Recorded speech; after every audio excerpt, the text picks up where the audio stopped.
Donc Stéphane Signoret, j'ai le plaisir d'animer les deux tables rondes qui vont permettre au CIGERLI de faire ce bilan de mi-mandat. Je suis journaliste spécialisé dans l'énergie et voilà, j'ai déjà eu l'occasion par le passé de venir animer des sujets, notamment celui de l'éclairage ici au CIGERLI. Et pour... alors, je vais d'abord appeler les... On fait l'introduction d'abord ? Allez, on fait l'introduction d'abord. Donc, une petite ouverture d'Éric Pérez, alors président du CIGERLI, avant qu'on lance la première table ronde. Merci Stéphane. Rapidement, parce que je ne veux pas monopoliser la parole, vous m'entendez déjà beaucoup en temps normal en comité, mais c'était important pour nous, on trouvait, de vous parler de l'évolution du CIGERLI depuis 3 ans, depuis le changement de mandature et du coup l'arrivée d'un nouveau bureau et de nouveaux élus au sein du comité. D'un début de mandat qu'on a souhaité et que j'ai souhaité positionner et repositionner le CIGERLI parmi les acteurs de la galaxie énergétique lyonnaise. Et il y en a beaucoup, et d'essayer de travailler et d'être reconnu comme un partenaire primordial. Et je pense que la présentation et ce qu'on verra ensuite montre qu'on a su travailler. Si vous vous rappelez, lors du tout premier comité, j'avais parlé de placer le CIGERLI dans le triptyque efficacité énergétique, sobriété énergétique, développement des ENR, dans le but de baisser les consommations pour les consommations énergétiques des communes. Depuis, il y a une crise énergétique qui s'est installée profondément sur l'Europe, une crise durable pour laquelle le syndicat se mobilise aux côtés de ses communes membres et de trouver des solutions. Ça a été aussi, au-delà de ces aspects techniques, donner un nouveau souffle en interne au CIGERLI. Il y a des choses de très importantes qui ont été faites et je laisserai les vice-présidentes et vice-présidents revenir dessus, de communiquer aussi au sens large, et je remercie particulièrement les équipes de communication qui ont réalisé ce bilan de mi-mandat en travaillant en transverse avec les différents services opérationnels, qui travaillent aussi avec les communes pour pouvoir rendre service aux communes, parce que c'est l'ADN de ce syndicat. Et nous avons, le bureau et moi-même, lancé de grandes transformations au sein du syndicat. Donc c'est important ce soir de faire un arrêt sur image, aussi bien sur l'aspect technique que l'interne, et de montrer ce que l'on a dit qu'on ferait et ce que l'on a fait. Voilà, Stéphane, je vous laisse la parole.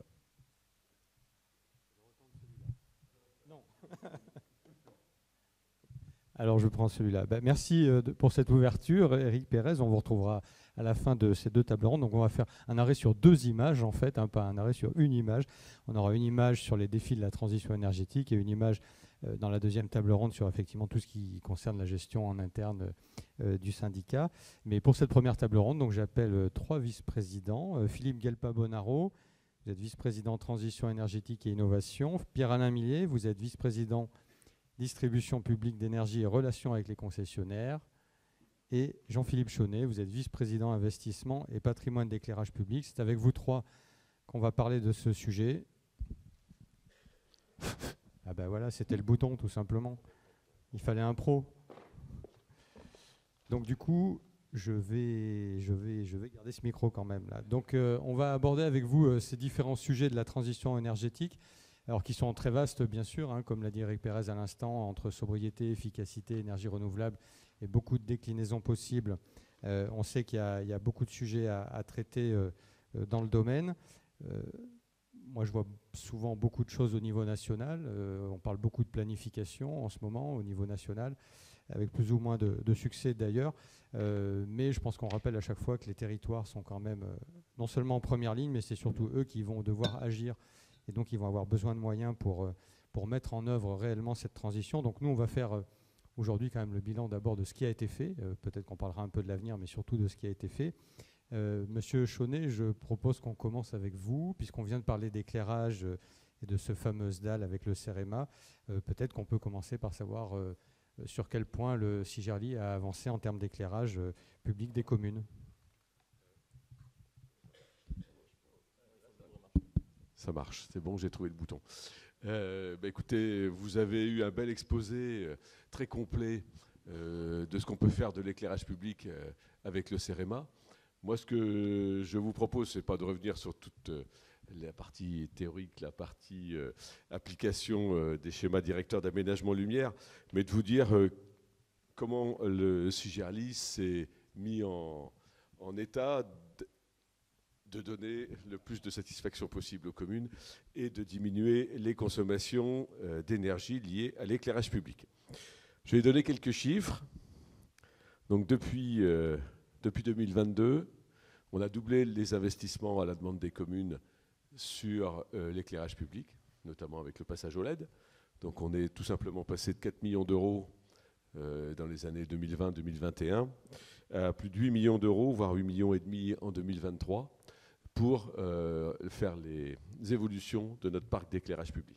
C'est un effort important, c'est un effort qui est souhaité par les communes, puisque vous savez, le CIGERLI ne fait rien sans que les communes soient en phase avec ces éléments.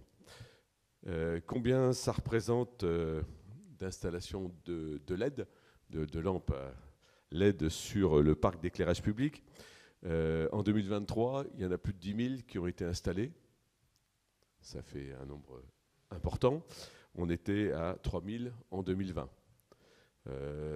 La baisse de la consommation, aujourd'hui, entre 2020 et 2023, elle atteint 20%. Mais ces 20%, il faut comprendre qu'il y a eu aussi 10% d'augmentation du nombre de points lumineux gérés par le CIGERLI, puisqu'on est passé maintenant à plus de 80 000 points lumineux, vous l'avez vu tout à l'heure, sur l'exposé qui a été fait par le CEREMA. Si on était à périmètre constant, on aurait eu une diminution de 30% de la consommation entre 2020 et 2023. Notre objectif, je vous le rappelle, c'est moins 50% en 2030. On pense qu'on pourra l'atteindre si on continue avec un même rythme d'investissement autour de l'année 2027. Donc en 2030, j'espère qu'on sera encore au-delà et qu'on pourra continuer à aider nos communes à investir sur l'éclairage public. Voilà quelques éléments. Et puis enfin, aujourd'hui, on a 10 communes qui sont à plus de 44% de LED. Et celle qui en a le plus, alors je vais la citer, on a le droit de la citer, donc c'est la commune de Chasselet, qui est à 96% de LED aujourd'hui. Donc vous voyez, c'est possible, on y arrive.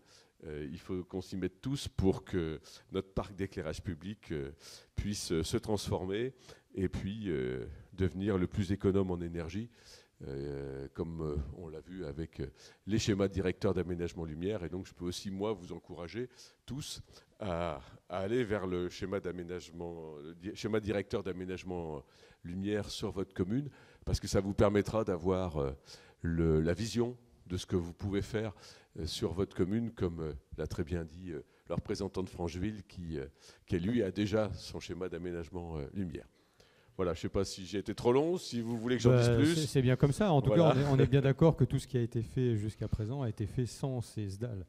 Donc, au fur et à mesure que les communes vont, enfin, si elles peuvent, et si c'est le souhait, se doter de ce type de schéma, a priori, ça pourrait aider à peut-être aller plus vite ou en tout cas bien structurer un éclairage plus performant. Voilà, je ne sais pas si ça ira plus vite, mais en tout cas, on aura une vision de ce qu'on va faire et on aura une hiérarchie de l'ensemble de nos voiries qu'on pourra mettre en œuvre dans le futur, parce que les LED, dans le futur, il faudra aussi les renouveler et prendre en compte cette partie, y compris d'ailleurs les trames vertes ou les trames noires plutôt, qu'on doit intégrer dans nos schémas.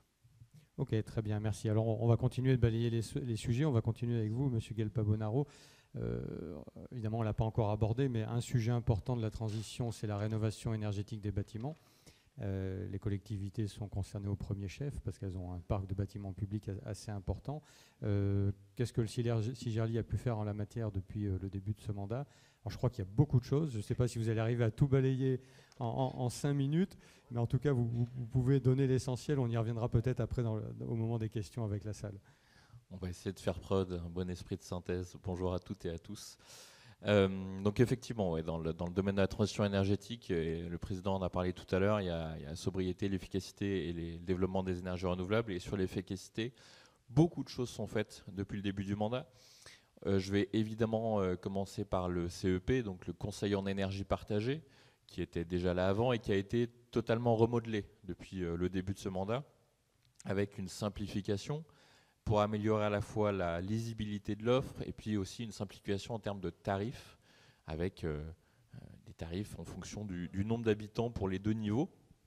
Donc le niveau 1 sur le suivi des consommations, l'historique des factures, le niveau 2 sur le suivi de l'exploitation, et puis le niveau 3 sur des études énergétiques, schéma directeur immobilier et énergétique, l'accompagnement de projets techniques ou financiers, des prestations techniques et la valorisation des C2E qui sont un gros sujet pour toutes et tous, et notamment les communes.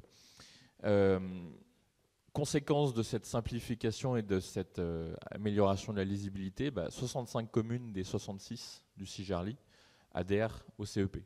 Donc je pense que le résultat est là. Ça fait 2300 bâtiments et plus de 1,3 million de mètres carrés qui sont suivis par le CIGERLI et par le service CEP. Donc c'est vraiment énorme. Et là, on est vraiment sur la performance énergétique des bâtiments publics. Pour aller plus loin, parce qu'une fois qu'on a fait ça, c'est bien quand même d'aller plus loin, on a créé récemment Bâti Plus, donc une ingénierie technique et financière avec notamment des avances remboursables pour maximiser la performance énergétique des projets de rénovation énergétique. Donc de la préparation jusqu'à l'évaluation en passant par l'accompagnement et la maîtrise d'œuvre et des travaux, on a un accompagnement technique et financier du CIGERLI qui rassure les communes, je pense principalement, et qui permet de se mettre en action pour lancer des projets de rénovation énergétique des bâtiments. Avant ça, et pour ça, pour arriver à cette amélioration de l'offre CEP et la création de Bâti Plus, le CIGERLI, avec la métropole, avec d'autres communes, avec l'ALEC, le CIGERLI est allé chercher des sous. Le CIGERLI a été lauréat d'une dizaine d'appels à manifestation d'intérêt, notamment auprès de la FNCCR, pour aller chercher plus de 1,3 million d'aides financières fléchées pour améliorer l'efficacité énergétique du patrimoine des communes, donc la structuration RH du service CEP, des outils de mesure, des études énergétiques et la suivi de la qualité des projets de rénovation. Globalement, la philosophie, et s'il y a un truc à retenir sur ce volet de la rénovation du patrimoine public, c'est le CIGERLI est là pour maximiser la qualité en phase amont des projets, des audits, des études, donc des projets de rénovation thermique. Ça va servir à maximiser derrière le niveau de subvention qu'on va pouvoir aller chercher, des subventions de l'État, du plan de relance, du fonds vert, pour récupérer pour vos investissements des communes. Depuis le début du mandat et de ce qu'on a observé des projets de rénovation, c'est moins 55% d'économie d'énergie en moyenne. Donc ça va entre moins 30% et moins 70% des projets de rénovation énergétique lancés par les communes. Et il y a un gros travail qui est fait avec la préfecture pour justement valoriser encore plus ces ambitions fortes de gisement d'économie d'énergie. Et pour compléter ce volet performance énergétique, on n'arrivera jamais à avoir une performance dans la durée si on n'a pas un changement aussi d'usage des bâtiments. Pour ça, on a deux sujets, notamment une offre sobriété qui est en cours de construction et de finalisation, où on a dès cet hiver une mission flash gratuite proposée à 16 communes pour identifier les besoins en termes d'utilisation des bâtiments publics. Cette expérimentation va permettre de qualifier, de chiffrer les gisements d'économie d'énergie au printemps et surtout d'affiner l'offre qui sera faite ensuite à l'ensemble des communes. C'est un coportage aussi avec l'Agence locale de l'énergie et du climat que j'ai l'honneur de présider et où certaines communes ont déjà fait appel à l'ALEC pour bureau à énergie positive, pour le défi classe énergie. Donc il y a vraiment une synergie entre le CIGERLI et l'ALEC pour aller beaucoup plus loin sur la sobriété. Et je le dis quand même, on a aussi répondu à l'AMI, l'appel à la manifestation d'intérêt FACT, pour identifier des communes et des bâtiments qui sont gros consommateurs d'électricité pour qu'on puisse avoir de l'effacement de consommation énergétique dans les périodes de tension énergétique. Là aussi, on est vraiment sur cette idée de bon sens énergétique, d'intelligence énergétique à l'échelle des bâtiments publics Et c'est aussi ce genre de gisement qui permet de pouvoir développer un système électrique français basé principalement, voire exclusivement sur les renouvelables. N'est-ce pas, Pierre-Alain ? Très bien, merci beaucoup. Vous êtes parfait, vous avez parlé de tout, donc peut-être qu'il y avait des choses qui sont passées un peu vite. Après, on aura un temps de questions. Si jamais vous voulez faire détailler certains points, ça sera sans souci. Monsieur Millet, alors je me tourne vers vous. Vous êtes en charge notamment du suivi des concessions avec le réseau de distribution public. On sait qu'il y a pas mal d'évolutions en ce moment au niveau national. Beaucoup de discussions autour d'EDF, de sa nationalisation, la réforme du marché de l'électricité. Enfin, en tout cas, sur le monde de l'électricité, il y a beaucoup de mouvements. On ne sait pas trop où on va, à vrai dire, si je le dis simplement peut-être. Est-ce que tout ça, c'est en mesure de perturber la façon dont vous devez travailler sur ce domaine, en tout cas sur ce patrimoine qui est celui de la collectivité, et puis peut-être un peu plus dans le détail, qu'est-ce que vous faites concrètement? Mais c'est vrai que tout ça conditionne pas mal l'état d'esprit, j'allais dire. Oui, forcément que ça peut perturber. En tout cas, c'est un contexte qui s'impose, qui est effectivement mouvant, pour certains aspects incertain. Mais de toute façon, la première chose, vous avez parlé, le CIGERLI, pour les communes est propriétaire des réseaux de distribution et donc à des concessions, à des opérateurs qui sont des opérateurs de services publics, qui nous sont imposés, qui sont organisés nationalement par l'État. Et il y en a donc deux, le gaz avec GRDF et l'électricité avec Enedis. Et la première des choses qu'il faut quand même dire, c'est que même si on peut être perturbé par ce contexte économique, notamment de l'électricité, le premier travail du CIGERLI, la première chose importante, c'est le travail de contrôle des concessions. C'est d'essayer d'organiser la transparence de l'activité des concessions. Et donc je pense qu'il y a une démarche très importante et qui est historiquement importante au CIGERLI, qui est l'organisation des CCSPL, donc j'ai perdu le sigle, les services publics locaux, mais le CC, c'est la Commission consultative, merci, des services publics locaux. C'est terrible ces sigles, voilà, sur lequel on présente, donc les délégataires viennent présenter la situation des concessions, et je pense que c'est assez important. Les deux, on le sait tous, sont très différentes. D'abord parce que pour ce qui concerne le gaz, la concession avec GRDF avait été renouvelée tout début 2020, avant le changement de mandat. Mais que cela dit, on est dans un contexte avec GRDF sur lequel on est plutôt dans une activité qui est en décroissance, puisque finalement on aura de moins en moins de chauffage gaz, on va dire, et par conséquent de clients gaz. Donc il y a plutôt une gestion qui est dans ce contexte économique, et en plus sur une concession sur laquelle on avait pu se mettre d'accord sur un certain nombre de fonctionnements. Voilà.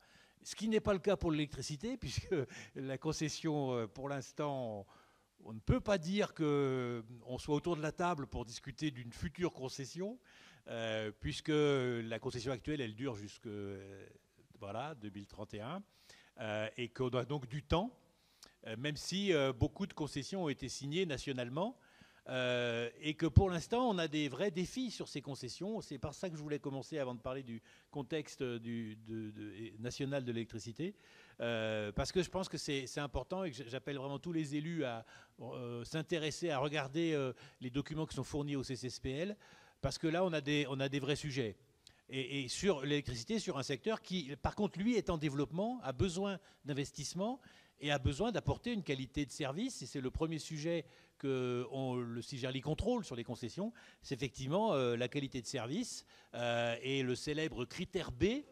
Donc il y a plusieurs choses qu'on regarde dans nos discussions avec Enedis.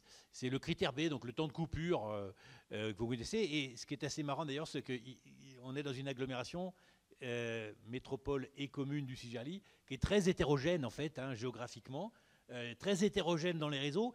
Et ce qui fait d'ailleurs qu'une des communes qui a le plus mauvais critère B, c'est celle du vice-président maire de Communet. Donc c'est pas parce qu'on est vice-président qu'on est mieux servi par la concession. Voilà. Et donc c'est très différent. De la même manière, il y a des communes où le vrai enjeu, c'est les réseaux aériens en fil nu qu'il faudrait réduire. D'autres, c'est plutôt les circuits imprégnés en souterrain, dans une technologie qui pose des problèmes en cas de forte chaleur. Donc il y a des situations très hétérogènes, mais globalement, on peut dire qu'aujourd'hui, on n'est pas satisfait du rythme d'évolution de ces réseaux et donc du niveau d'investissement sur ces réseaux. En gros, l'extinction des réseaux aériens au rythme actuel, c'est quelque chose comme 2055, si je ne dis pas de bêtises, et pour les CPI, c'est 2060. Donc on est quand même sur des temps longs, peut-on dire. Donc c'est peut-être le premier aspect. Voilà. Après, je ne sais pas si je traite tout de suite la question, comme ça il n'y aura plus qu'une question, la question du contexte économique et de la question des prix, parce que c'est évidemment important. Le CIGERLI fait un énorme travail depuis pas mal de temps déjà pour essayer d'organiser les groupements d'achat au service des communes et puis éventuellement d'autres acteurs d'ailleurs, hein, au passage. Et c'est un vrai défi. Parce qu'il faut dire la vérité, on a déréglementé, on a ouvert le marché à la concurrence. Et donc il y a des prix qui sont fluctuants selon plein de règles qui nous échappent totalement. Pour être très clair, hein, c'est un marché boursier. Hein. Et donc, il y a peut-être parmi vous des gens qui sont convaincus que l'on peut trouver des martingales pour être sûr gagné à la bourse. Voilà. Après, chacun a ses convictions sur le sujet. La réalité, c'est que mathématiquement, ce n'est pas simple du tout. Et donc, le CIGERLI essaye de protéger les communes en essayant de concilier un intermédiaire entre le temps court de la spéculation qui fait bouger les prix et le temps long que les communes voudraient pour stabiliser leur budget.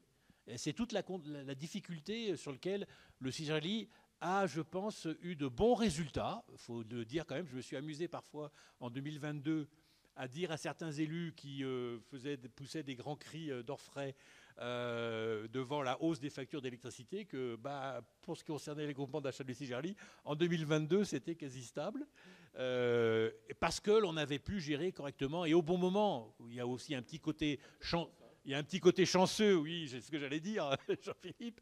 Il y a un côté chanceux. Hein. Si on achète un mois avant que ça explose, on est content. Hein. Si on est contraint d'acheter un mois après au plus haut, on est malheureux. C'est le contexte.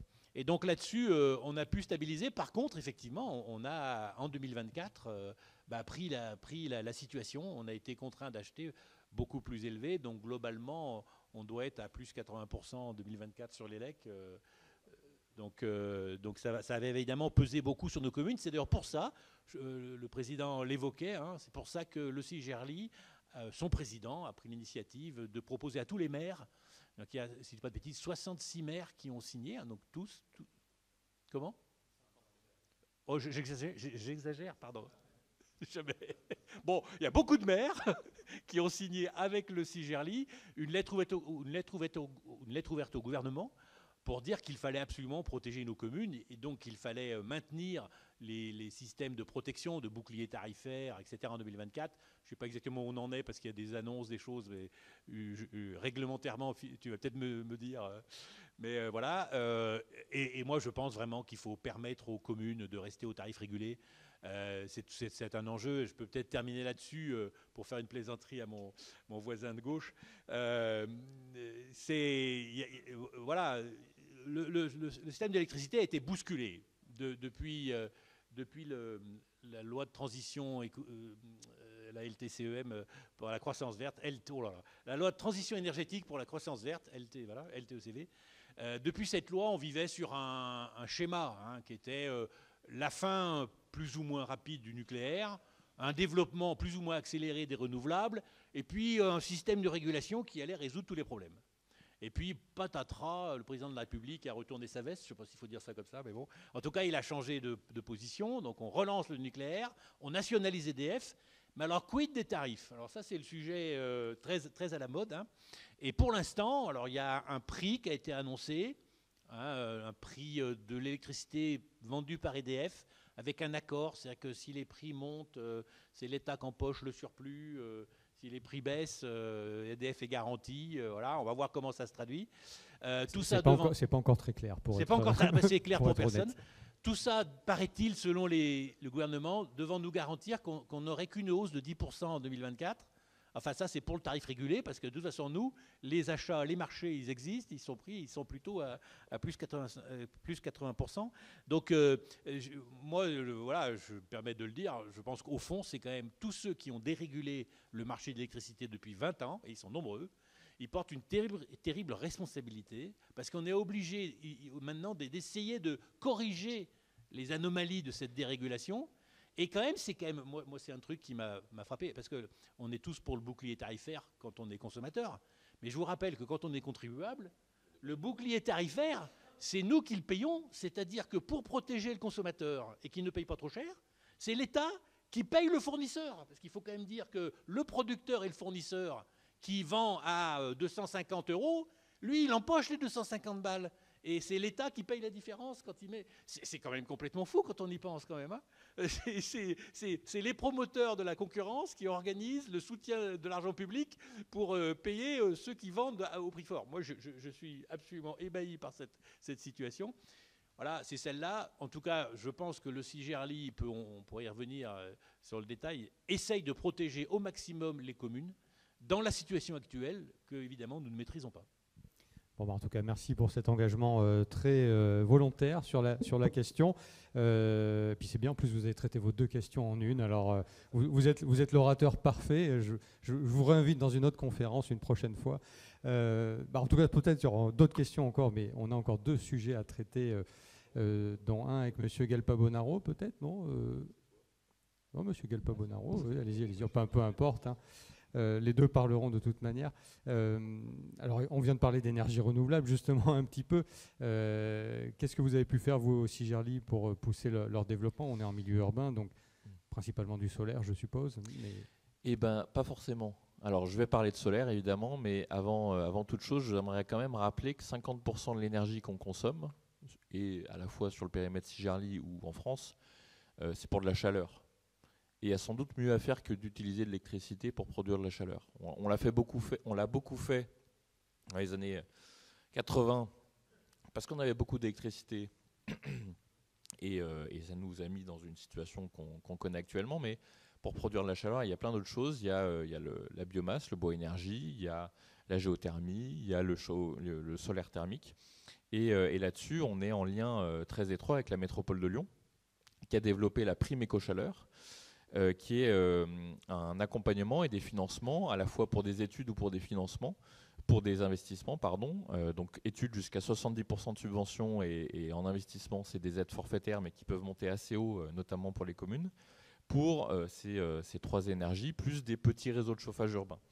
Et le CIGERLI, il va être là auprès des communes pour aider à identifier des projets, pour faire des études de faisabilité, pour aider à monter les dossiers de demande de financement, pour relire les pièces aussi pour la maîtrise d'œuvre et pour suivre les exploitants et avoir une forme d'intéressement, on suscite un intéressement sur la partie ENR des exploitants. Donc c'est vraiment important de rappeler que la prime éco-chaleur, elle est là aussi pour les communes. Et on a de plus en plus de communes qui font appel. On avait un premier contrat prime éco-chaleur de 3 ans, de 2020 à 2023, où la métropole avait 3,2 millions d'euros à distribuer pour un objectif de 10 mégawatts installés. On a rempli ces objectifs.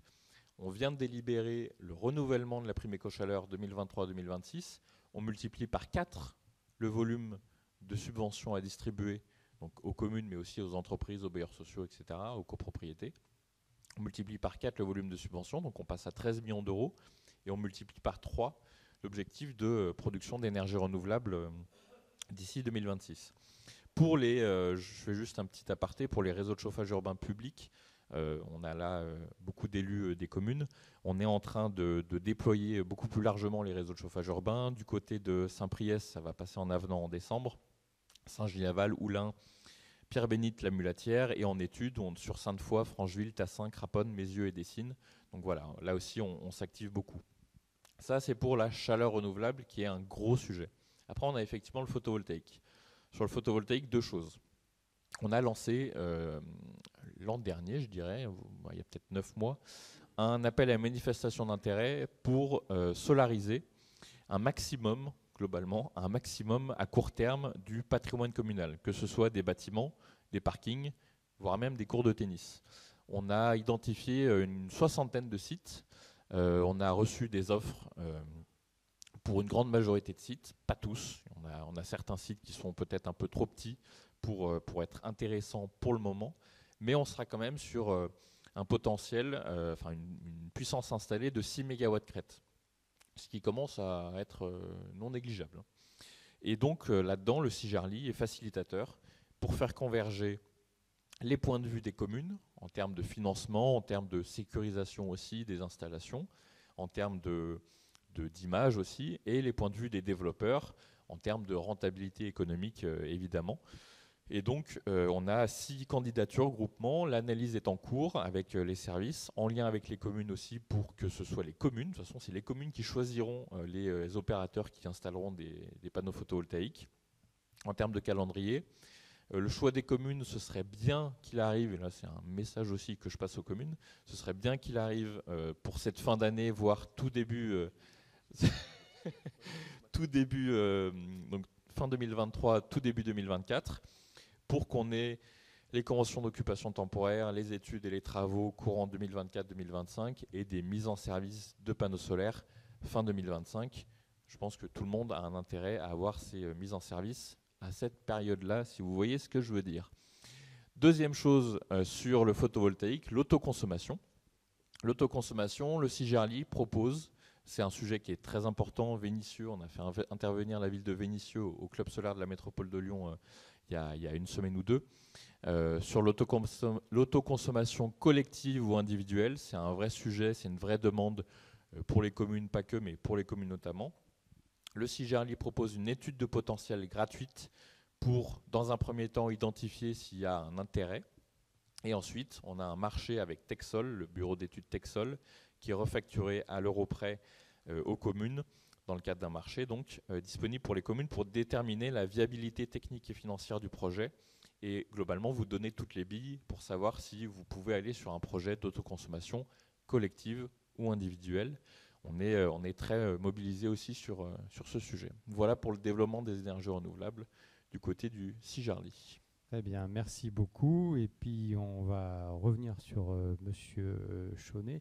Ce n'est pas un point de détail parce que vous êtes confronté au suivi de beaucoup de chantiers au CIJARLI, forcément, que ce soit parmi les sujets qu'on vient d'évoquer là autour des réseaux de distribution ou simplement l'éclairage comme vous l'avez évoqué vous tout à l'heure. Et ces chantiers, ils ont un impact carbone, puisqu'on est quand même dans ce grand schéma de décarbonation. Alors comment on peut diminuer l'impact carbone d'un chantier et puis peut-être le coût aussi, comment on peut l'optimiser à terme? Est-ce qu'on peut coupler les deux? C'est un vrai sujet. Donc, on peut lier d'ailleurs la diminution de l'impact carbone avec la diminution des coûts des chantiers. Donc je vais parler des deux. Sur l'impact carbone des chantiers, puisqu'il y a notamment tous les chantiers de dissimulation de réseau et les chantiers de renouvellement des réseaux d'éclairage public.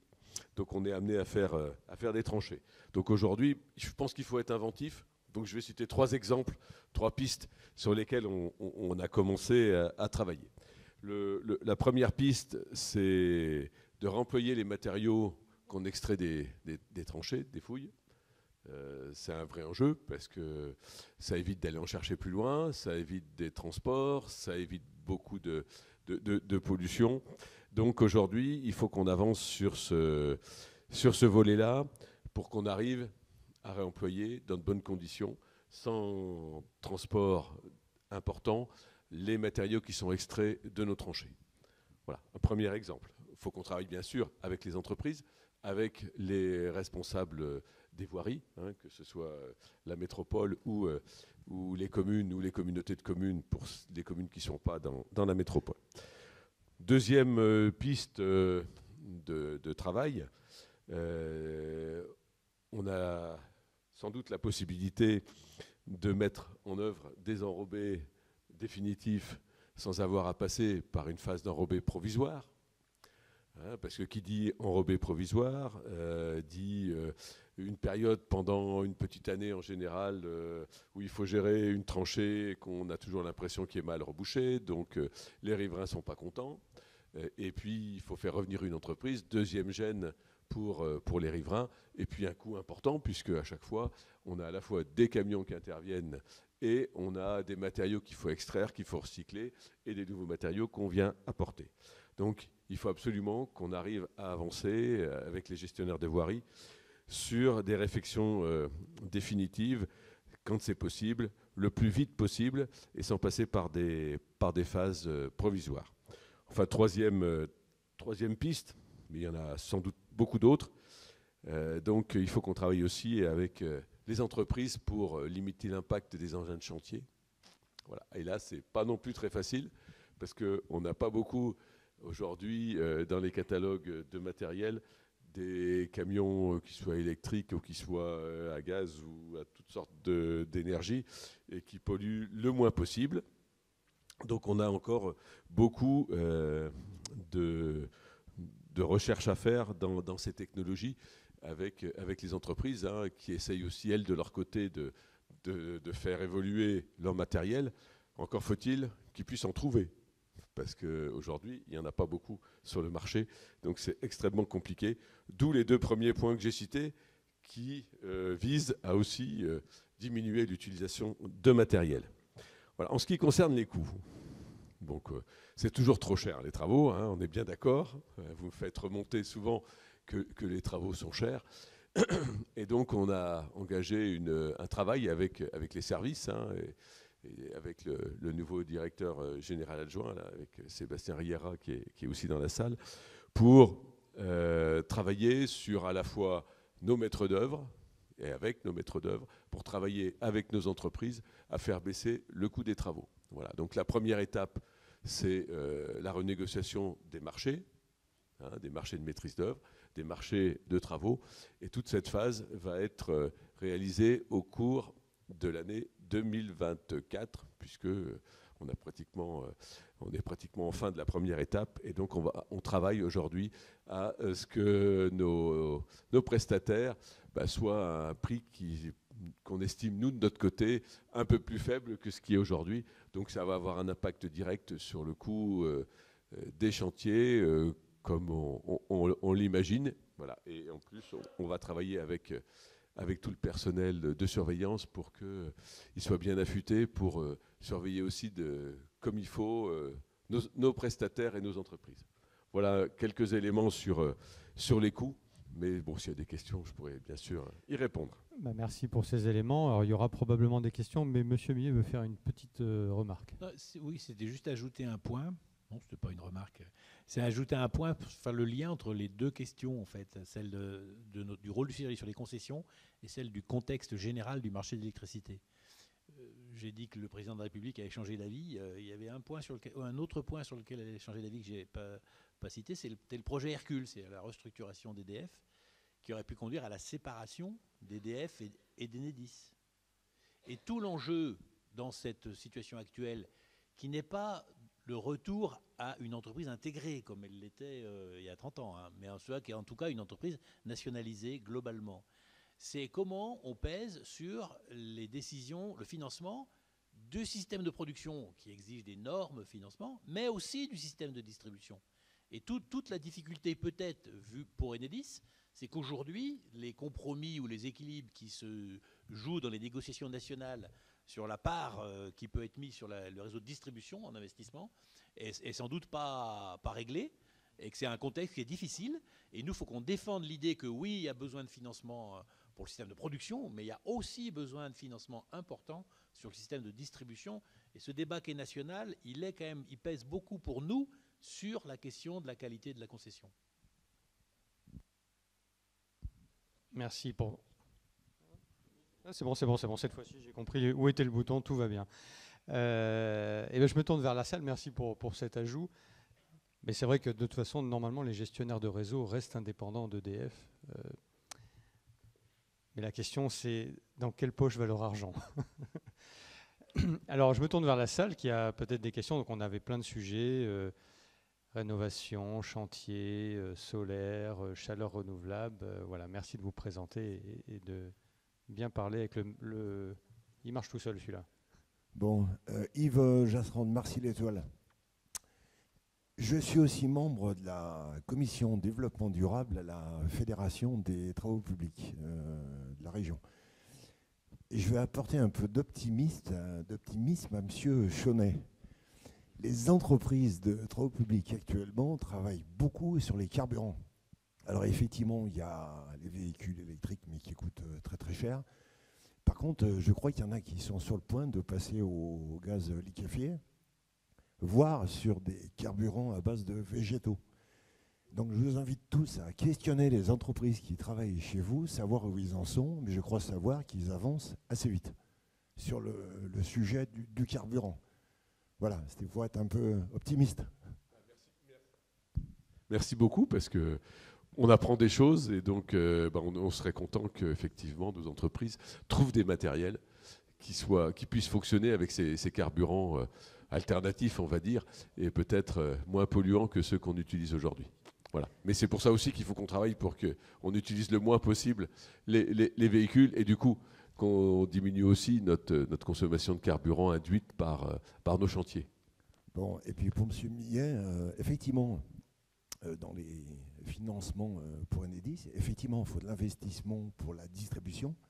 Mais mon cheval de bataille depuis longtemps, c'est aussi le renouvellement des réseaux qui existent. Il y a investissement pour le neuf, c'est vrai, mais aussi entretenir ce qui existe. Voilà. Quand je parlais investissement, ce n'est pas simplement le neuf, hein, c'est le renouvellement, c'est la réduction des filets aériens nus, la réduction des CPI, etc. Hein. C'est bien de ça dont je parlais par rapport à nos enjeux de qualité de service. Merci. Merci. Est-ce qu'il y a une autre question dans la salle? On a un peu de temps devant nous. Madame, juste devant.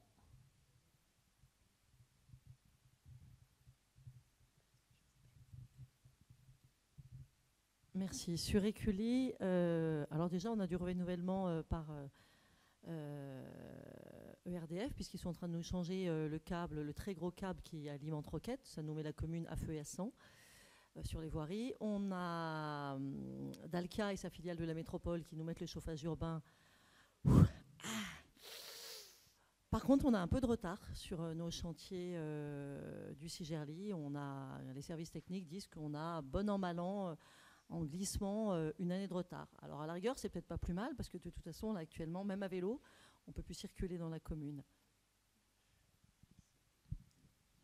Si vous voulez réagir sur l'éternel moi de sujet répondre, de la comme circulation. je ne connais pas le chantier, ça va être difficile pour moi de répondre de façon précise. Hein. Après, c'est vrai qu'on est aujourd'hui en train de renouveler toutes nos conventions avec les opérateurs on va dire, c'est plus téléphonie aujourd'hui, mais c'est les réseaux numériques. Hein. Et donc, c'est vrai qu'on a pu prendre sur certains chantiers un petit peu de retard. Mais on est en train de tout rattraper aujourd'hui, et on est en négociation avec tous les opérateurs. Voilà. Après, c'est vrai qu'on est aussi, dans le cadre des coordinations de chantier, tributaire des autres opérations. Tributaire aussi des achats de matériel, parce qu'ils n'arrivent pas non plus forcément comme on l'imagine, surtout quand on est sur l'éclairage public. Voilà, il y a plein de choses qui peuvent intervenir. Dans tous les cas, on est à votre écoute pour que on puisse faire au mieux, et puis coordonner au mieux et limiter au mieux la gêne, parce que j'ai bien compris qu'il y avait pas mal de gêne pour les utilisateurs des voiries, que ce soit ceux qui sont en voiture, mais aussi ceux qui sont à pied ou ceux qui sont à vélo. C'est vrai que quand on fait des chantiers, malheureusement, c'est difficile de faire autrement. Voilà. Mais c'est un enjeu effectivement qu'on a au niveau des services pour limiter au maximum la gêne. Et oui, une ville est un être vivant, il y a toujours beaucoup de choses qui se passent. Une toute dernière question peut-être? Moi j'en avais une toute petite pour M. Gelpabonaro, s'il veut bien. Parce que vous avez parlé de Bâti Plus, il y a beaucoup d'enjeux sur la rénovation quand même. Alors vous avez une chance, c'est que Acté, le fameux programme Acté qui permet de récupérer pas mal d'argent pour aider les collectivités, vient de se renouveler et a doublé, je crois encore, son 200 millions d'euros. Voilà. Donc potentiellement, ça veut dire que vos actions vont pouvoir être pérennisées. Est-ce que c'est des choses que vous avez déjà anticipées, ou en l'occurrence, vous avez déjà beaucoup à faire avec ce que vous avez mis en place? Disons que le Bâti Plus, on vient de le lancer, donc on va voir comment ça prend, peut-être le faire légèrement évoluer avec les premiers cas d'études qui peuvent faire émerger peut-être des petits points de blocage ou des petits ajustements. Donc je crois qu'il y a un travail en cours d'ajustement du dispositif, mais qui ne demande pas spécialement des coûts financiers en termes de TP ou en fonctionnement. Donc là-dessus, on va laisser voir venir comment ça se développe. Moi, le sujet est là. Voilà, ça fait 3 ans quand même que le CEP s'est structuré, s'est mis en route. Il faut qu'on ait des projets. Il faut qu'on ait des projets de rénovation qui soient dans les starting blocks, qui soient engagés le plus rapidement possible. C'est surtout la raison d'être du service CEP, c'est que ça aboutisse à des travaux qui permettent de remplir le décret tertiaire, certes, mais surtout de faire réduire la facture énergétique des communes et de faire réduire aussi l'empreinte carbone et écologique du patrimoine. C'est vraiment la clé. Tant mieux s'il y a des sous de l'État pour toute la partie amont. Moi, j'espère surtout qu'il y aura beaucoup plus de fonds de l'État pour la partie aval, des aides à l'investissement. Je parlais du fonds vert, je parlais de tous ces fonds.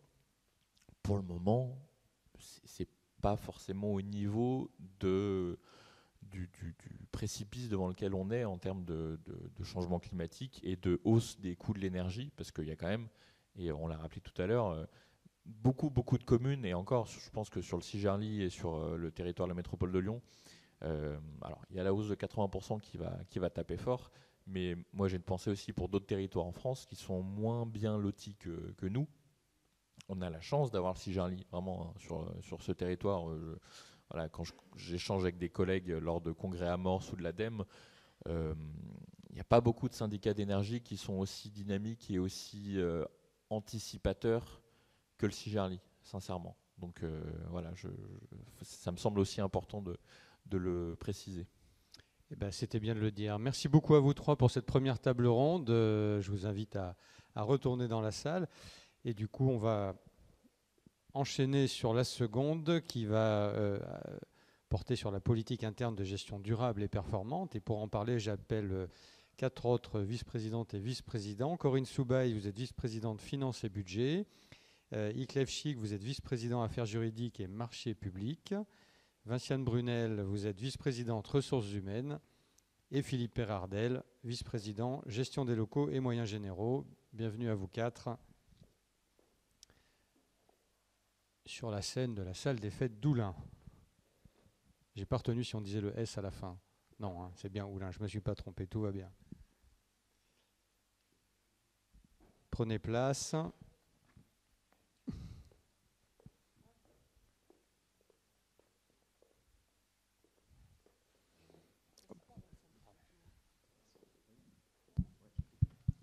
Et oui, économie d'énergie, il fait un peu frisqué. Alors, avec vous, on va aussi évoquer pas mal de sujets. On va slalomer entre vous, si j'ose dire, passer de l'un à l'autre. Alors, Monsieur Perardel, je propose de commencer avec vous. On a à peine évoqué la question du numérique tout à l'heure. C'est pourtant une question importante pour le Sigerli, enfin, j'allais dire pour tout acteur économique aujourd'hui. Comment le syndicat peut utiliser cette technologie pour être plus efficace, parce qu'il y a quand même des solutions logicielles qui ont une capacité à nous rendre plus performants. Alors voilà, qu'est-ce que vous avez fait en la matière pour avoir vite fait une idée de comment se place le syndicat aujourd'hui? Bonjour à tous. Je compléterai la question en disant efficace et sûr, parce que bon, le numérique, c'est un intérêt, mais c'est surtout aussi la sûreté de nos systèmes, puisqu'en fait, le Sigerli a beaucoup de données qui lui appartiennent. Il a des données aussi des communes, de nos partenaires. Et ces données, en fait, elles intéressent des gens qui ne sont pas forcément honnêtes, voire même malhonnêtes. Donc il faut qu'on les protège, qu'on protège nos données du Sigerli et vos données communes et ceux de nos partenaires. Et donc on a fait un travail avec l'ANSSI, donc l'Agence nationale sécurité des systèmes d'information. Et on a mis en place, donc depuis le début du mandat, on a fait des audits. Et donc on est en train de mettre en place, de structurer nos systèmes informatiques pour qu'ils soient le moins attaquables et protéger ainsi les données de tout le monde. Donc ça, c'était un premier point par rapport je vais un peu compléter la question sur la sûreté. Sur l'efficacité, Eh bien, et depuis 2020, nous sommes en perpétuel mouvement dans le domaine des systèmes d'info, tout ce qui est les logiciels. Il y en a, bon, le plus gros étant l'arrivée d'un logiciel qui s'appelle Joule, qui est sur le suivi des consommations, donc qui nous sert à nous, qui sert aux communes. Donc ça a été un gros travail. Après, il y a plus des logiciels qui sont arrivés sur le fonctionnement interne. Donc, il y a le web délib, c'est pour faire les délibs plus rapidement au niveau après les comités ou les bureaux. Après, il y a tout ce qui est plutôt des logiciels internes, la gestion de courrier. Un truc qui s'appelle Rocket Chat, donc qui est en fait un moyen de messagerie instantanée à l'intérieur du CGRLI. On a aussi travaillé, donc là c'est en cours, les deux qui viennent, donc ça fait peut-être presque, il y en a un, on a commencé depuis le début presque, et puis l'autre c'est il y a un an. Donc celui il y a un an c'est donc le SIG, donc la rénovation de notre SIG, qui est aussi important, très important d'ailleurs, vous l'avez vu par les cartes qui ont été présentées donc par le SDAL, tout ça sont issus de nos données. Et puis celui qui est important aussi bien pour nous en termes de gestion des affaires et aussi par rapport aux communes, c'est le logiciel de gestion des affaires. Donc là, on est en cours et tout. Voilà. Et puis à côté de ça, bien sûr, pour être efficace, c'est aussi les moyens qu'ont les salariés du CGRLI pour travailler. Donc à savoir des ordinateurs plus récents par la mise en place de microportables, des doubles écrans parce que nos bureaux le permettent, ce qui n'était pas trop le cas avant par manque de place, mais on en parlera pour la deuxième question. Voilà, et je ne vais pas faire comme Pierre-Alain, je ne fais pas la deuxième tout de suite. Voilà, et donc voilà. C'est gentil pour l'animateur. Mais voilà, c'est surtout aussi parce que d'avoir des moyens informatiques récents qui aussi permettent aussi de faire du télétravail. Donc là, je parlerai peut-être, donne la main à d'autres personnes. Oui, on va parler tout à l'heure des conditions de travail, mais alors vraiment, quand je dis qu'on va slalomer, c'est vraiment qu'on a des sujets très différents à traiter. C'est pour ça, alors Madame Soubaï, je me tourne vers vous, parce qu'on a parlé tout à l'heure achat d'énergie, qui est bien sûr un point crucial pour les collectivités. Mais en dehors de ce point-là, il y a toute une ingénierie financière à mettre en place, si j'ai bien compris, pour aider les communes à investir et pour pas qu'elles s'endettent trop. Enfin voilà, quels sont les systèmes auxquels vous pensez pour aider les collectivités en ce sens ? Alors effectivement, on essaye de faire que les communes s'endettent le moins possible en nous endettant nous pour elles, en fait. L'idée, effectivement, le vice-président Philippe Guelpa-Bonaro en a parlé tout à l'heure, par exemple avec Bâti Plus. Donc on a au niveau de l'éclairage public une fiscalisation qui est faite ou sur lesquelles on a des avances remboursables, ce qui n'est pas le cas sur le bâti. Donc l'idée c'est de nous endetter, donc d'avoir effectivement une proposition technique d'ingénierie technique, mais aussi adossée à une ingénierie financière où le CGRLI va s'endetter pour la commune et va lisser finalement la charge sur 15 ans pour la commune. Donc c'est là-dessus où effectivement on a une valeur ajoutée en termes d'ingénierie financière. Sur 2023, pour donner, on a prévu 3 millions d'euros au total, et en 2024, on va prévoir 4 millions. C'est un point très important, ça c'est clair. Et alors, on a bien senti qu'il y avait une réorganisation, parce qu'il y a un changement de locaux, on va en parler tout à l'heure à la fin. Dans les services financiers, il y a aussi une part de réorganisation. Comment ça peut aider à favoriser le travail, l'échange avec les collectivités ? Alors, on est passé, alors je reprends en fait ce qui est écrit sur le bilan pour ne pas dire de bêtises. On avait 1,4, c'est là-dessus où je n'étais pas sûre. Je savais qu'on avait 1,4 équivalent temps plein dédié aux finances quand on est arrivé en 2020, ce qui est très peu et ce qui mettait en risque le CGRLI, en tout cas de notre point de vue. Donc on a voulu renforcer, sécuriser, formaliser. Il y avait beaucoup de choses qui l'étaient déjà, mais en tout cas améliorer. On a mis en place du contrôle de gestion et donc on est passé à actuellement, alors on n'a pas encore fini sur le contrôle de gestion, mais actuellement on est passé à 4 équivalents temps plein. Je le dis parce que très souvent, on nous renvoie le fait qu'on puisse augmenter. Alors, les 4 équivalents temps plein qu'on a au total, en tout cas l'augmentation de 1,4 à 4 n'a pas été, et puis je parle sous contrôle de la VP aux ressources humaines, Vinciane Brunel, qui elle, va, sur lequel, effectivement, on a recentralisé des choses qui se faisaient dans certains services, et ce qui fait qu'on a intégré les personnes au niveau des finances. Le fait est que on doit passer en M57, on va le voter tout à l'heure, c'est un scoop. C'est une obligation de toute façon au 1er janvier, mais il faut qu'on le vote. Donc, et effectivement, ça demande au niveau des services, et du coup ça me donne l'occasion de les remercier. Je regarde Nathalie qui est là, Nathalie Maman qui est au premier rang, Claire Topenot qui est avec nous, en tout cas même si elle n'est pas physiquement là, elle l'est autrement. Et donc tous les services administratifs de façon générale qui effectivement travaillent pour qu'on ait des procédures, un système qui fait que globalement on va sécuriser, on peut proposer des nouveaux services, on peut travailler avec les communes. Malheureusement on ne peut pas tout faire, on a quand même une capacité maximum, on va dire, d'endettement, mais le fait qu'on s'endette est possible parce qu'on a réorganisé ces services-là et parce qu'effectivement on a des personnes compétentes qui sont dans nos services.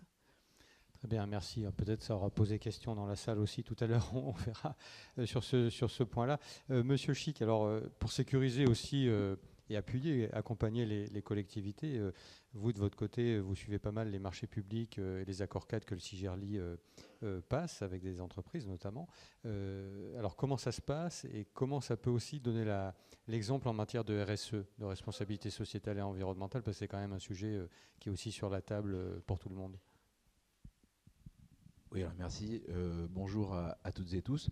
En effet, les marchés publics, c'est un enjeu majeur pour le CIGERLI, mais également pour toutes les collectivités. Et c'est d'ailleurs à ce titre que nous œuvrons, nous développons des stratégies pour que, in fine, beaucoup, en tout cas c'est le pari que nous faisons, beaucoup de collectivités puissent s'inspirer des exemples que nous développerons. Alors, en préambule, je vais vous parler, évidemment, je vais aborder les questions de politique d'achat, naturellement. Je vais évoquer les questions d'accord cadre, comme vous l'avez présentement expliqué et proposé, avec le volet social et le volet environnemental, qui sont les deux jambes des accords cadres que nous allons exposé là. Et puis, je finirai bien sûr par les intentions du CIGERLI sur ces stratégies. Alors oui, stratégie parce qu'en effet, les politiques d'achat, quand on parle de politique d'achat, il s'agit vraiment véritablement de stratégies d'achat qui sont pensées collectivement et donc pour rebondir plutôt sur ce que disait Pierre-Alain Millet tout à l'heure, effectivement, quand il s'agit d'achat d'énergie, il y a des stratégies qui peuvent ressembler à du trade. Parfois, on sait très bien, nous savons très bien que l'énergie augmente quoi qu'il arrive, mais il y a des pics, il y a des moments plus opportuns que d'autres pour acheter de l'énergie sur des temporalités données. Hein. À ce titre-là, les services, je trouve, je le dis sans vouloir faire preuve de flagornerie à leur endroit, mais je trouve que les services du CIGERLI sur ce sujet sont particulièrement compétents. Et c'est vrai que je suis agréablement surpris par les ressources dont ils font preuve sur ces sujets. Je vais aborder un mot, alors j'aborderai pas beaucoup, je ne vais pas abreuver de chiffres l'auditoire, mais je vais beaucoup parler de peut-être d'expressions jargonnantes, ou plutôt d'acronymes jargonnants comme le SPASER. Hein. Alors le SPASER, accrochez-vous bien, il s'agit du schéma de promotion des prix d'achat socialement et écologiquement responsables. Voilà. Donc, il est en cours de chantier, sans mauvais jeu de mots, avec que nous faisons. Et en effet, c'est un outil capital justement pour arriver à des politiques publiques vertueuses sur les politiques d'achat. Nous le faisons collectivement avec Madame Topenot et avec Vivien. Je ne sais pas s'il est là ce soir, mais en tout cas, voilà, ils sont très actifs sur ce sujet. Et puis Sébastien, je crois que je l'ai vu par contre. Voilà. Du coup, voilà, bon, je le dirai pas, il est au téléphone. Mais du coup, donc ça part de beaucoup de choses, ça part des consommables jusqu'aux flottes de véhicules, hein, ces stratégies d'achat. On va y revenir plus en détail là, en commençant par les accords cadres. Alors les accords cadres, en fait, il s'agit d'abord de travailler, ça consiste d'abord à tenter, dans nos marchés publics et dans nos appels d'offres, à travailler avec des entreprises qui soient vertueuses et qui répondent à des critères de responsabilité sociale et environnementale. Voilà, ça c'est quelque chose de très important auquel le CIGERLI est très attaché, parce que justement, c'est ainsi que nous pourrons justement donner l'exemple, comme pour répondre à la question initiale, donner l'exemple aux collectivités et justement monter collectivement en compétences, que ce soit le CIGERLI, les entreprises, les filières donc, mais aussi les collectivités. Donc il y a un volet social, et pour illustrer un petit peu mon propos, effectivement, il s'agit par exemple d'ouvrir un petit peu les postes à des profils d'agents qui arriveraient de formation initiale et qui n'ont pas forcément de grande expérience, mais qui peuvent apporter par leur culture de formation initiale nouvelle, et puis aussi par d'autres cultures qui viennent du privé également. Et je pense que collectivement, les uns les autres, cette mutualisation est enrichissante et apporte beaucoup au CIGERLI. En tout cas, nous en tirons le meilleur parti. Vous me dites si je suis trop loin. Bon. Voilà, je vais essayer. Très bien. Donc, le volet environnemental, je crois qu'il a beaucoup été abordé. Je vais essayer de faire court. En effet, de manière analogue, il s'agirait de travailler avec des entreprises qui soient les mieux disantes, évidemment en matière de prix, mais vous l'aurez compris, il ne s'agit pas de ce seul critère-là qui sera en jeu. Il s'agit aussi de travailler avec des entreprises qui seront vertueuses, qui privilégieront par exemple le local, qui privilégieront, pour ce qui est des consommables, voilà, des matériaux qui soient durables et vertueux. Et je tiens, l'enjeu des accords cadres, c'est que ces critères-là fassent partie intégrante de ces futurs accords.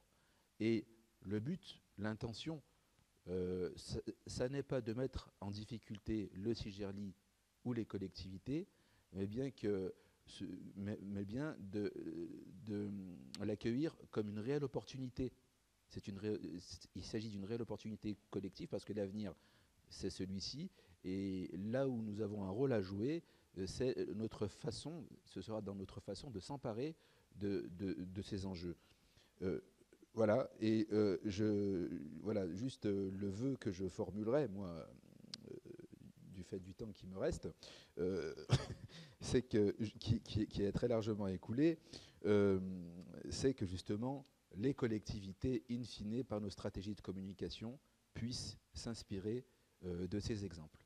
Voilà, je vous remercie. Merci à vous. C'est jamais évident de synthétiser en peu de temps beaucoup de choses. Alors, on va revenir sur ce moment fort de la vie du CIGERLI qui a été l'emménagement dans les nouveaux locaux. Monsieur Perardel, si vous voulez bien, pour nous en dire un mot et peut-être juste pour dire globalement quels bénéfices en ont tiré les équipes qui y travaillent. Je ne vais pas vous répondre tout de suite parce qu'en fait, j'ai oublié de dire quelque chose à la première question. Donc, comme on a eu du retard à l'emménagement, on aura du retard à la réponse. Non, en fait, c'est simplement aussi parce que déjà, il faut excuser Jean-Philippe Jal, donc le vice-président qui n'est pas là. Et en fait, je vais vous parler d'une déesse. Donc, Caroline va être contente parce que je vais parler d'une déesse qui s'appelle Idi.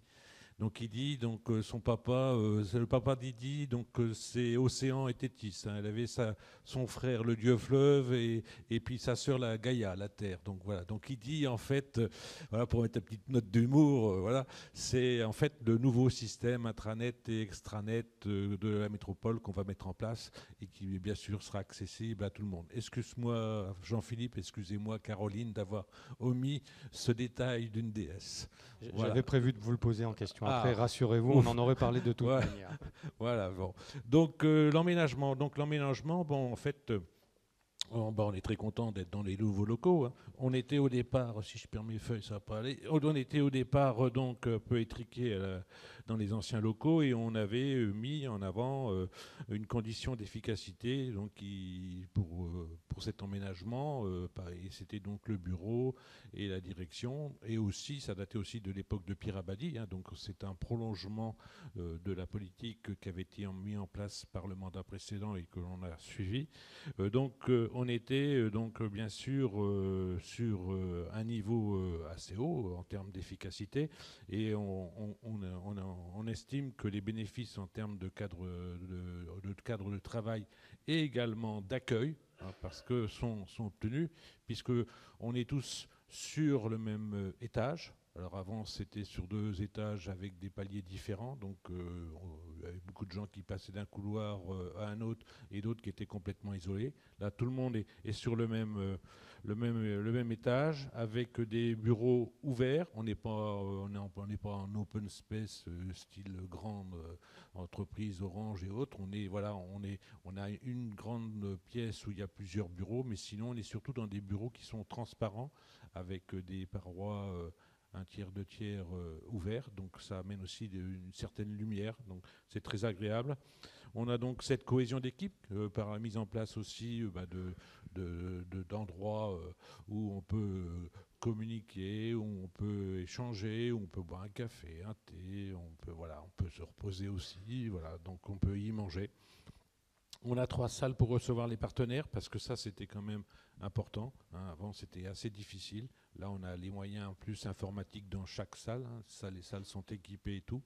Donc ça, c'est très intéressant.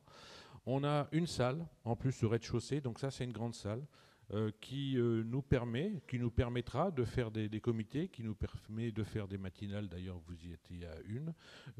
Mais c'est surtout aussi de la rendre locative. Donc quand elle peut être louée, ça nous amène des recettes. Donc ça aussi, c'est intéressant. Voilà, c'est Corinne qui aime bien les recettes. Hein. Pas les recettes pour manger, hein. Vous avez bien compris. Voilà, donc c'est très intéressant. Donc un site, voilà. Bon, on a eu des retards parce que sur des projets comme ça, surtout dans la conjoncture Covid, on a eu des retards sur les fournitures. Il y a des moments où il a fallu qu'on fasse des choix qui ont pu amener à certains moments des surcoûts, mais à d'autres des coûts en moins. Voilà, donc un peu, mais voilà, s'il y a des questions, j'en parlerai un peu plus tard. Et aussi, pour le bénéfice en cadre de travail et pour nous, quand élus, nous venons au CIGERLI, c'est aussi là où se trouve le CIGERLI, à savoir qu'en fait, il est accessible par tous les modes. Pied, vélo, voiture, tram, métro, bus. Avion, c'est un petit peu plus loin. Mais bon, voilà, à cheval aussi, à cheval, non, voilà, non, il n'y a pas l'écurie. Voilà, mais c'est surtout ça, donc c'est aussi bien pour les salariés que pour nous. J'essaie de faire court. C'est très bien, merci beaucoup comme ça, et je passe la parole à Madame Brunel. Alors, merci d'avoir patienté tout ce temps pour parler. On aurait finalement pu commencer avec vous, parce que beaucoup de sujets vous concernaient, que ce soit la réorganisation, l'ambiance au travail, le fait d'attraper et de collecter de nouvelles compétences au sein du CIGERLI. Peut-être d'abord nous parler de l'organisation, de la réorganisation, comment on consolide la structure du syndicat avec cette réorganisation et comment on accompagne aussi les gens dans ces changements, parce que ce n'est pas toujours évident, je suppose. Oui, alors c'est vrai quand même, pour rappeler redire qu'effectivement le CIGERLI doit doit répondre à des grands enjeux, des gros défis environnementaux dans l'accompagnement des communes. Et aussi dans un contexte de crise économique. Alors j'ai envie de dire, tout le monde le vit aussi, hein, à la fois cette contrainte sur les défis environnementaux et la crise économique. Mais quand on est un syndicat d'énergie et qu'on accompagne les communes, on a une double responsabilité, à la fois sur le sujet sur lequel on travaille, mais aussi sur le fait qu'on sert un petit peu de bouclier protecteur, je dirais, pour les communes. Et donc on a une double responsabilité par rapport à ça, d'avoir une organisation aussi qui corresponde à ça. Donc on avait besoin d'avoir une structure à la fois plus solide et plus agile. Alors c'est jamais évident, hein, parce qu'on peut des fois dire est-ce que c'est pas contradictoire ? C'est un peu la quadrature du cercle. Voilà, c'est ça. Mais en fait non. Parce qu'on a besoin de ces deux éléments. Donc il a fallu effectivement à la fois accompagner vers une évolution interne qui permette plus de transversalité, de mutualisation, de diversification des compétences, de renforcement aussi. Et donc avec une réorganisation, le renforcement des fonctions support, donc Corinne évoquait notamment sur la partie financière, mais je dirais généralement sur la direction générale. Ça c'était important et ça fait partie de cette solidité, de renforcer les fonctions support. Et puis aussi on a fait le choix d'un binôme direction adjointe, hein, transition énergétique et ressources, qui permettait de renforcer aussi à la fois la coordination interne, mais aussi d'appuyer la direction générale pour que la direction générale aussi puisse être plus agile en termes de stratégie, de veille. Et ça, c'est important que tout le monde soit bien repositionné pour ça.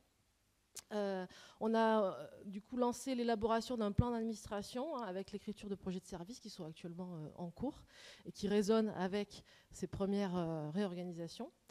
On a souhaité aussi intégrer un accompagnement autour des questions managériales, parce que quand des structures comme ça engagent des virages un peu importants, c'est bien que ces questions-là soient traitées, parce souvent on les met un petit peu de côté, alors que la fonction managériale, c'est quand même important, à la fois ce qui est du domaine du management stratégique, organisationnel, et j'en oublie un, et opérationnel, stratégique et organisationnel. Voilà, c'est les trois types de management qu'il faut avoir en tête. Et voilà, et ça permet d'assurer l'efficacité du service, hein, parce que quand on parle d'organisation, c'est en fait dans le but d'avoir un service aux communes qui est important, avec cette notion de l'approche client, qu'on soit d'un service public ou d'un service privé, c'est la même chose. Finalement, c'est comment on rend service à la demande de nos communes. Alors il y a eu aussi... Oui, oui, peut-être vous alliez en parler, mais pour que ça soit efficace et que ça soit souple et solide, agile et solide, comme vous avez dit, il faut aussi recruter des nouvelles personnes compétentes, en tout cas adaptées aux compétences dont vous avez besoin. Est-ce que le syndicat peut se rendre assez attractif pour attirer justement des nouvelles et les bonnes personnes ? Oui, il y a eu effectivement un travail justement pour un petit peu attirer des profils plus rares et plus diversifiés, voire même s'ouvrir des fois sur les parcours de provenance des personnes. Je pense en termes de aussi profils plus qualifiés, tout ce qui a été fait aussi autour de la création des postes ingénieurs ENR, on a parlé, mais aussi sur le groupement d'achat, sur l'ingénierie financière, dont Corinne a parlé également, qui était important aussi. Avec bien sûr une politique de formation interne, hein, sur le développement des compétences. Vous savez que, c'est pareil dans vos communes, mais la réglementation évolue vite, donc il faut toujours que nos agents soient à la page là-dessus, qu'ils soient aussi accompagnés sur le côté très pointu de leur domaine d'expertise, et puis sur potentiellement tout ce qui est du domaine de l'innovation, où il faut qu'on soit aussi alerte, parce que ça peut être une plus-value importante. Alors on a fait également une politique un peu plus pour développer tout ce qui est accueil d'apprentis et stagiaires, parce que c'était important pour nous, avec un lien par rapport aux universités et aux écoles. Et je continue sur la question de l'attractivité, mais c'est aussi justement pour vendre auprès de nos futurs agents, futurs ingénieurs qui sortent de formation, d'expliquer ce que c'est le CIGERLI, ce qu'il fait et ce qu'il peut leur apporter. C'est des choses importantes sur ces nouvelles générations. On est intervenu notamment comme expert dans des événements, dans des universités. Il y a même un parrainage du président du CIGERLI, donc sur une licence professionnelle éclairage public à l'IAE. La licence 2023-2024, voilà, pour se rendre visible et avoir des espaces vitrines où on puisse expliquer ce qu'on fait, et puis les métiers du CIGERLI comme ils évoluent, et voilà, et dans quelle direction ils vont. Moi, je sais que j'ai eu l'occasion d'assister à notamment à un forum à l'ENTPE, l'école des ingénieurs et travaux publics de l'État, et on voit combien nos nouvelles générations sont très très demandeuses de structures qui s'engagent sur les défis environnementaux. Donc ça, c'est important. Oui, c'est important de se faire connaître, et en particulier des jeunes qui souvent ne connaissent pas toutes ces structures, hein, et de très loin. Alors, merci à vous quatre. On va prendre un petit temps de questions, même si on a un petit peu de retard, et vous êtes certainement tous impatients de commencer votre comité.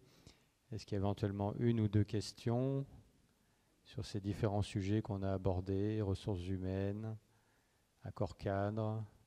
Monsieur, devant, oui. Ingénierie financière.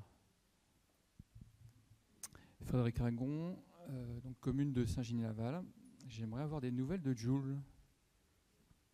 En fait, on attend notre bilan conso énergétique depuis de nombreux mois. Alors là, est-ce qu'il va mieux? Joule, ça arrive. Okay. On peut passer le micro à Monsieur Chaunet si vous voulez. Sinon, il y a... Ouais. Je l'ai reçu hier pour ma commune. Donc je pense qu'ils sont en train de les faire. Du coup, ça a pris du retard à cause de la mise en place du nouveau logiciel. Mais ils sont bien faits et bien lisibles en tout cas. Peut-être rappeler vite. Donc j'espère que vous l'aurez vite. Peut-être rappeler vite fait pour tout le monde ce que c'est. Bah écoutez, quand on a des délégués la partie conseil en énergie partagée, tous les ans on a un bilan sur notre patrimoine des bâtiments et de l'éclairage public. Et donc, voilà, c'est vrai qu'on attend tous ce moment où on va avoir ce document, parce que c'est synthétique et ça nous permet d'avoir une bonne vision des consommations, des productions de CO2 sur voilà, communes. Voilà. Je ne vais peut-être pas en dire plus, ouais. Mais voilà. Merci beaucoup. Ce à quoi ça correspond.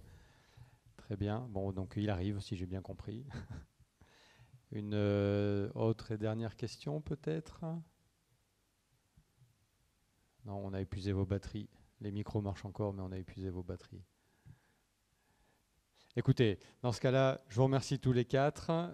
Un petit mot? Allez-y, je vous en prie. Je voulais juste adresser un petit mot aux agents qui sont là et puis pour remercier globalement le gros travail qui a été fait. On a été assez exigeant, pas mal là, en début de mandat. On a demandé beaucoup de transformations, une réorganisation, un changement de locaux, pas mal d'élargissement d'activités. Donc, donc je remercie vraiment, et je pense au nom de tous les vice-présidents et du président, pour toute leur adaptation, leur capacité d'adaptation qui est assez précieuse pour nous. Donc merci beaucoup.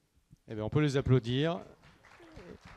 Bravo aux agents, et par la même occasion, on vous applaudit vous et on vous remercie pour cette dernière table ronde. Et puis Éric Pérez, un petit mot de conclusion alors. Je vous passe mon micro qui marche.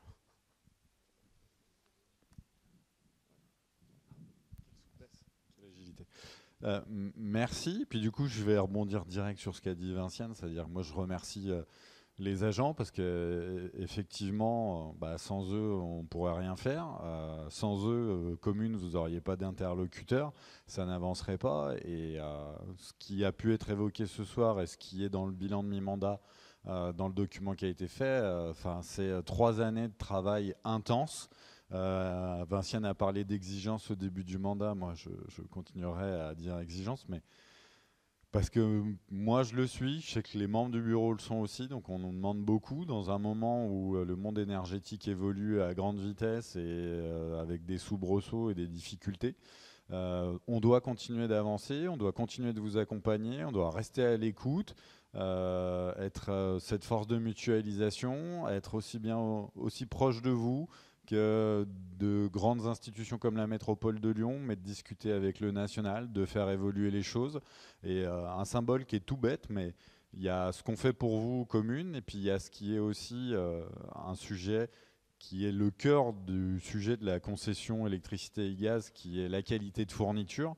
Et donc ce qui est lié, notamment avec EDF dans le contrat de concession Enedis, c'est le tarif réglementé.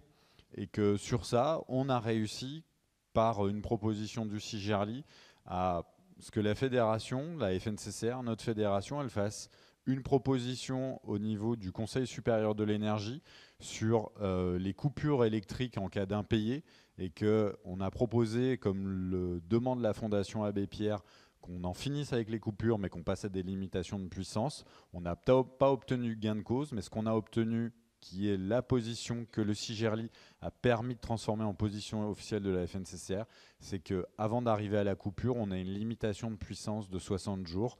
Et aujourd'hui encore, je réécrivais au président du Conseil supérieur de l'énergie pour qu'on passe définitivement de la limitation de puissance et pas à des coupures.